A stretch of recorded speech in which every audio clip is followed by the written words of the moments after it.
Pour la quatrième fois consécutive, depuis la signature du protocole d'accord inclusif entre le gouvernement provincial, la Fédération des entreprises du Congo, la FENAPEC et la société civile dans sa diversité, la partie gouvernementale vient une fois de plus d'honorer son engagement de mettre à la disposition de partenaires la prime forfaitaire de sensibilisation des opérateurs économiques et autres usagers du réseau routier de la province pour leur conscientiser à payer la taxe spéciale conventionnelle destinée à la reconstruction de la province de Haut-Uélé. Depuis la signature de ce document entre les différentes parties en juillet 2023, après la résiliation du premier protocole d'accord par la FEC, suivi des actes de vandalisme perpétrés sur les symboles de l'État, notamment à Ouatia, Faradje et Dungu par les inciviques instrumentalisés, l'exécutif provincial n'a pas baissé la garde pour s'acquitter de son obligation. Mais en dépit de la bonne volonté de la partie gouvernementale, plusieurs ouvrages d'art, notamment le pont, ainsi que le réseau routier lui-même,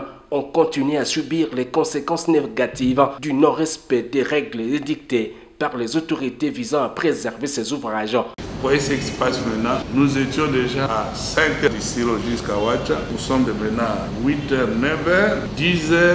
voire même toute une journée. Avec la remise de cette énième enveloppe à ses partenaires, le gouvernement patient et non s'attend à ce que ce dernier puisse davantage travailler en vue de protéger ces ponts dont la plupart datent de l'époque coloniale et pour les routes sur lesquelles la province a dû en clôture des millions d'argent pour la reconstruction.